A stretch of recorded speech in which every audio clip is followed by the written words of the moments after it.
Halo, selamat pagi anak-anak semua. Gimana kabarnya? Bapak harap sehat semuanya. Ya, pagi ini kita ketemu kembali dalam ibadah online. Apa-apa ya, kita ketemu online lagi. Ya, walaupun sebenarnya Bapak sangat rindu bisa bertemu kalian semua. Ya, tapi gak apa-apa. Ya, ya, yuk kita mulai ibadah pagi ini. Sebelumnya Bapak ajak kalian semua kita berdoa dulu. Ya, yuk kita berdoa yuk. Tuhan Yesus, terima kasih Tuhan, pagi ini kami bertemu kembali walaupun dalam ibadah online, tapi kami mengucap syukur pagi ini Tuhan. Tuhan, sebentar kami akan mulai ibadah pagi ini Tuhan. Kami terpinta Kudus mengajari kami, memberi kami hikmat agar kami mengerti ibadah pagi ini Tuhan, walaupun online. Agari kami semuanya Tuhan, dalam kuasa darah-Mu. Dalam nama Tuhan Yesus kami berdoa. Haleluya. Amin. Anak-anak semua, pagi ini kita angkat pujian setinggi-tingginya langit. Ya, kita angkat pujian. Ya, yuk.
Anak-anak semua, tadi dikatakan di pujian tadi, kasih Yesus lebih tinggi dari langit, kasihnya lebih indah dari pelangi. Ya, itu kasih Yesus kita. Nah, kita angkat pujian selanjutnya, firman Tuhanku dengar. Sebelum kita dengar firman Tuhan, kita angkat pujian itu dulu. Ya, yuk.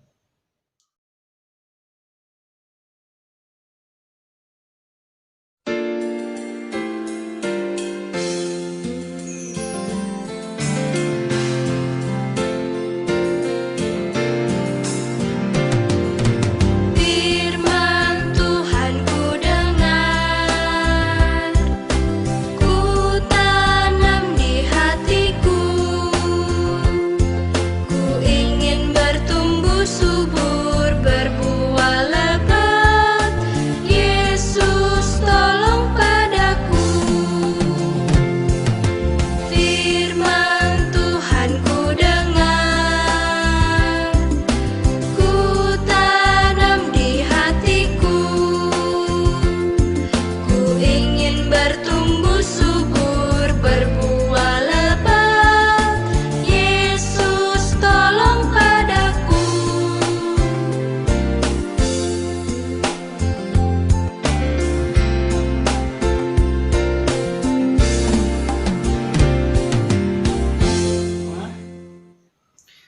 kita lihat cerita tentang firman Tuhan, Bapak ajak semuanya kita berdoa dulu. Ya, yuk kita berdoa yuk.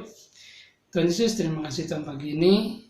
Kami telah memuji nama-Mu, bila setiap pujian kami naikkan pagi ini Tuhan, menjadi berkat bagi kami, menjadi semangat bagi kami. Tuhan, sebentar kami akan mendengar firman Tuhan, berikan kami hikmat, ajar kami bisa mengerti firman Tuhan, dan menjadi rema dalam hidup kami. Terima kasih Yesus, kami berdoa. Haleluya. Amin.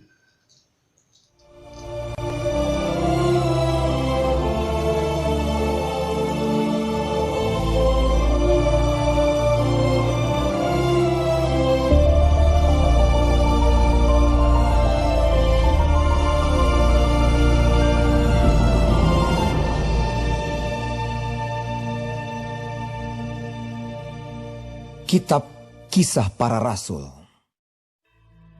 Pada masa itu, ketika jumlah murid makin bertambah, timbullah sungut-sungut di antara orang-orang Yahudi yang berbahasa Yunani terhadap orang-orang Ibrani, karena pembagian kepada janda-janda mereka diabaikan dalam pelayanan sehari-hari.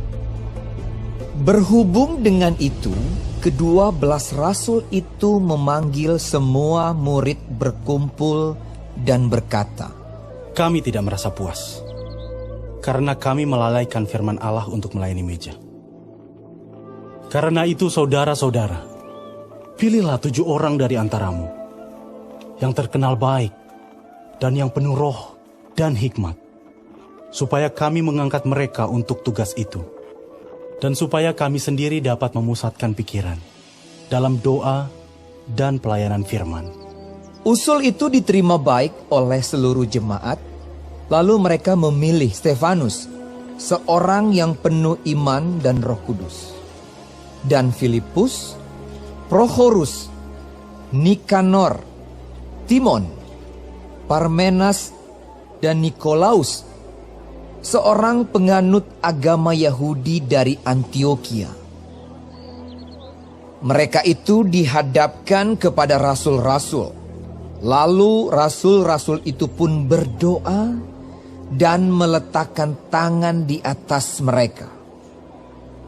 Firman Allah makin tersebar dan jumlah murid di Yerusalem makin bertambah banyak. Juga sejumlah besar imam menyerahkan diri dan percaya. Dan Stefanus yang penuh dengan karunia dan kuasa mengadakan mujizat-mujizat dan tanda-tanda di antara orang banyak.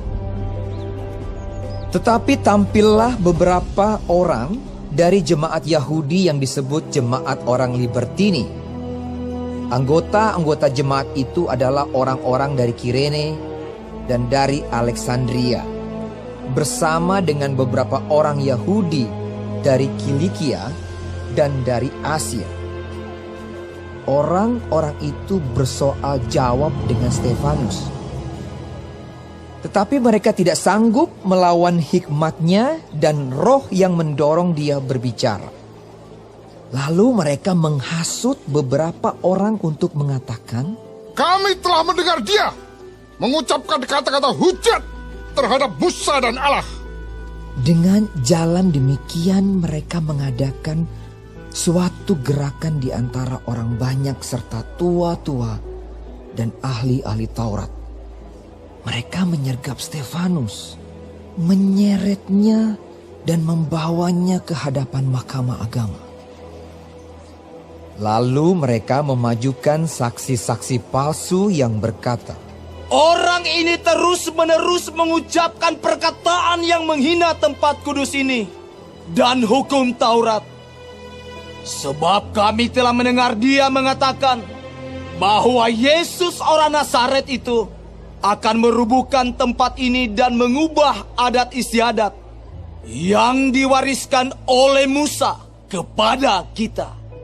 Semua orang yang duduk dalam sidang mahkamah agama itu menatap Stefanus. Lalu mereka melihat muka Stefanus sama seperti muka seorang malaikat.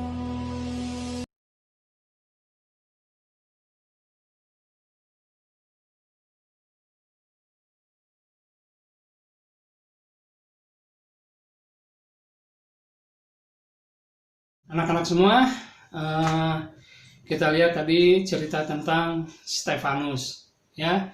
Mulai dari awal Stefanus Tuhan pakai dengan sungguh luar biasa. Tuhan Stefanus penuh dengan Roh Kudus. Dia melayani para jemaat, melayani para janda-janda dengan penuh kasih, ya. Sesuai yang Tuhan inginkan, melayani yang baik, melayani penuh kasih sayang Stefanus. Dan akhirnya Stefanus, ya, mendapat cobaan yang sungguh luar biasa. Stefanus difitnah, ya. Walaupun Stefanus difitnah bagaimanapun, Stefanus tetap percaya, Stefanus tetap setia akan imannya, kuat akan imannya karena Roh Kudus. Ya, kita lihat, kita belajar dari Stefanus, kita belajar setia seperti Stefanus sampai mati. Ya, sampai Stefanus mati dilempar batu sampai ponyok-ponyok mukanya. Ya, mari Bapak ajak, Bapak harap kita belajar Stefanus belajar setia sampai mati. Ya, amin. Tuhan. Anak-anak semua, ibadah pagi ini telah selesai. Sebelumnya Bapak ajak kita doa dulu, ya. Tuhan Yesus, terima kasih Tuhan saat pagi hari ini kami telah mendengarkan firman Tuhan. Tuhan, ajar kami tetap setia dalam keadaan apapun, Tuhan. Kami tetap setia, kami tetap mempertahankan iman kami yang sungguh percaya pada Tuhan Yesus. Terima kasih Tuhan buat berkat-Mu pagi ini. Tuhan, sertai kami selalu dalam hari ke hari. Bagi kami semua, terlebih buat anak-anak kami Tuhan, jaga selalu, sertai selalu, Tuhan berkati selalu, begitu juga orang tua mereka, Tuhan berkati dan setiap kebutuhan keperluan Tuhan yang mencukupkan. Dan Tuhan berkati kami juga semua, guru-guru kami Tuhan berkati dan pelihara dan jaga kesehatannya. Terima kasih Tuhan Yesus, kami berdoa, haleluya, amin. Sampai minggu depan. Dadah.